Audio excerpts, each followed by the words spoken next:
So మొదటిగా 3వ వచనాన్ని కానీ మనం చూస్తే అతని అక్క చెల్లెళ్ళు ప్రభువా ఇదిగో నీవు ప్రేమించిన వాడు రోగి అయి ఉన్నాడని ఆయన యొక్క వర్తమానం పంపి యేసు అది విని ఈ వ్యాధి మరణం కొరకు వచ్చినది కాదు కానీ దేవుని కుమారుడు దానివల్ల మహిమ పరచబడినట్లు దేవుని మహిమ కొరకు వచ్చినదని. మన జీవితాల్లో ఏదైనా అనుకోని సంఘటన జరిగినా, మన జీవితాల్లో చాలా పరిస్థితులు తారుమారైనా, ఏదైనా వ్యాధి ఉన్నా, ఏ ప్రాబ్లం ఉన్నా మనం ఏం ఆలోచిస్తామంటే ఇంకా మన లైఫ్ ఎక్కడ ఉండదేమో, మన లైఫ్ ఇంకా మారదేమో, ఇదే స్థితిలో ఉండదేమో. కానీ ఇక్కడ ఏముందంటే బైబిల్లో ఈ వ్యాధి మరణం కోసం వచ్చింది కాదు.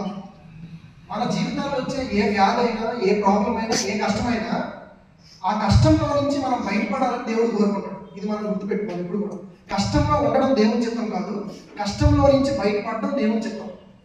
సో జాన్ పైపర్ గారు డోంట్ వేస్ట్ యువర్ క్యాన్సర్ అనే ఒక బుక్ రాశారు. ఆ బుక్లో నేను చదువుతున్నప్పుడు అందులో మొత్తం ఏమనుంటుందంటే దాని సారాంశంగా మనం చూస్తే don't waste your cancer John Piper గారు రాశారు. ఆ బుక్లో ఏం రాశారంటే నీకు ఏదైతే వ్యాధి ఇచ్చాడో దేవుడు, ఏదైతే వ్యాధి ఉందో ఆ వ్యాధిలో నువ్వు ఉండి ఆ శ్రమను అనిపిస్తే దేవుడు గొప్ప అనేటట్టు మాట్లాడారు. దేవుడు మనం వ్యాధుల్లో ఉండి ఉండడం సంతోషపడ్డ దేవుడు, వ్యాధిలో నుంచి బయటపడడం దేవుడు సంతోషిస్తాడు. అది దేవుడికి మహిమ వస్తుంది.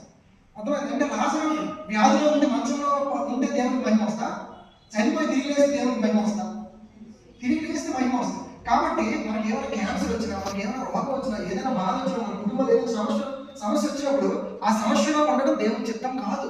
చూశారు కదా ఈ 4వ వచనం, ఈ వ్యాధి మరణం కోసం వచ్చినది కాదు కానీ దేవుని కుమారుడు మహిమ పొందాలి. అల్టిమేట్ గా మన జీవితాల్లో వచ్చే ఏ కష్టం మన కుటుంబాల్లో ఉన్నా, ఏ బాధ మన కుటుంబాల్లో ఉన్నా, మీరు ఎప్పుడు మీ మైండ్లో ఏం గుర్తుపెట్టుకోవాలంటే నా దేవుడు ఇందులో నుంచి నన్ను విడిపిస్తాడు, నా దేవుడు ఇందులో నుంచి నన్ను తప్పిస్తాడు. ఇది దేవుని మహిమ కొరకు వచ్చిన కష్టమే తప్ప దేవుడి నుంచి ఎడబాటు చేసే కష్టం కాదనేది మనం గుర్తుపెట్టుకోవాలి. ఎప్పుడు కూడా ఆ మాట గుర్తుంటాం. రెండవదిగా ఒక బాధ, ఒక కష్టం ఎవరికి వస్తుందంటే దేవుడు ఎవరినైతే ప్రేమిస్తాడు, దేవుడు ఎవరినైతే ఎన్నుకున్నాడు, దేవుని చేత ఎవరైతే ఏర్పాటు చేయబడ్డారో వాళ్ళ జీవితంలోనే కష్టం వస్తుంది. అది ఎలా చెప్పగలము అని అంటే చూడండి 5వ వచనం, యేసు మార్తను ఆమె సహోదరిని లాజరును ప్రేమించిన వాళ్ళకే వస్తాయి. దేవుని చేత ఎవరైతే ఎన్నుకోబడ్డారో, దేవుని చేత ఎవరైతే ఏర్పాటు చేయబడ్డారో, దేవుని పిల్లలు ఎవరో వాళ్ళ ఇంట్లోనే కష్టం ఉంటుంది. ఆ కష్టం బయటోడు ఎవరికి అర్థం కాదు, మనకి మాత్రమే ఆ మనోవ్యాధులు అనేది ఉంటుంది. అది ఎవరు చెప్పుకోలేదు. దేవుడు నమ్మిన కుటుంబాల్లోనే ఇలాంటి కష్టాలు, బాధలు ఉంటాయి. సో అప్పుడు నీ మైండ్, నీ ఫోకస్ ఎలా ఉండాలి? కాబట్టి మీ ఫోకస్ ఎలా ఉండాలంటే యేసు ప్రభు వైపు ఉండాలి.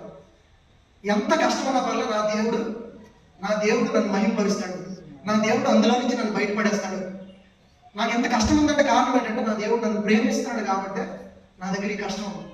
సో దేవుడు మిమ్మల్ని ప్రేమిస్తాడు అని చెప్పడానికి ఉన్న ఒక అద్భుతమైన ఒక కండిషన్ మాత్రమే చెప్పడం, మీ జీవితంలో కష్టం వస్తుంది. కానీ ఆ కష్టంలో మీరు ఉండాలని దేవుని చిత్తం కాదు. కష్టంలో నుంచి బయటపడినప్పుడు మీరు దేవుని యొక్క నమ్మకత్వాన్ని చూస్తారు. దేవుడు ఎప్పుడు ఏం కోరుకుంటాడంటే మన జీవితాల్లో ప్రతి వ్యక్తి ఇండివిజువల్గా, ప్రతి వ్యక్తి ఎవరికి వాళ్ళుగా దేవుణ్ణి నమ్మాలి. ఆ నమ్మకత్వాన్ని దేవుడు కలిగించేలా చేస్తాడు. ఇది ఎక్కడ నాకు తెలిసి చెప్పని విషయం. నేను దేవుడిని నమ్మకుంటా, నాకు ఎలా తెలుసు దేవుడిని నమ్మకం లేదు. నేను దేవుడే అని మనం తెలియజేస్తాను. అంటే అబ్రహాం జీవితంలో దేవుడు ఏమన్నాడంటే ఇక నీకు ఒక్కగానే ఒక్క కుమారుడిని నువ్వు నాకు ఇవ్వను అంటాడు. అబ్రహాంకి ఆ కష్టం వచ్చింది, అది చాలా పెద్ద కష్టమే. దేవుడు పరిశోధించిన ఉంటుందా? ఆ 22వ అధ్యాయం 1వ వచనంలో ఏమనుంటుందంటే దేవుడు అబ్రహాంను పరిశోధించిన ఉంటుంది. నీకు ఒక్కగానే ఒక్క కుమారుడిని నాకు బలిగా అర్పించి అన్నప్పుడు అది చాలా కష్టం. కానీ ఆ కష్టం దేనికోసం వచ్చిందంటే దేవుడు అబ్రహాం పట్ల తన నమ్మకత్వాన్ని ప్రదర్శించడానికి, అబ్రహాం పట్ల తన వాగ్దానాలు నెరవేర్చడానికి అబ్రహాంని దేవుడు పరిశోధిస్తాడు. అలాంటి కష్టం వచ్చినప్పుడు మనం ఏం చేస్తాము? ఇది నా వల్ల కాదు, ఇది నేను చేయలేను అనేది మనం అనకూడదు. సో అందులో నుంచి మనం తప్పించబడతాం. ఎలా తప్పించబడతాము? దేవుడు చెప్పింది చేస్తేనే మనం తప్పించబడతాం. దేవుడు ఏమన్నాడు? కొడుకుని బలి అన్నాడు. అబ్రహాం మారు మాట్లాడకుండా కొడుకుని బలి ఇవ్వడానికి తీసుకెళ్ళాడు. సో అప్పుడు దేవుడు గ్లోరిఫై చేయబడతాడు. దేవుడు మాట ఎప్పుడైతే మనం వింటామో అది పాటించినప్పుడు దేవుడికి మహిమ వస్తుంది మన జీవితాల్లో.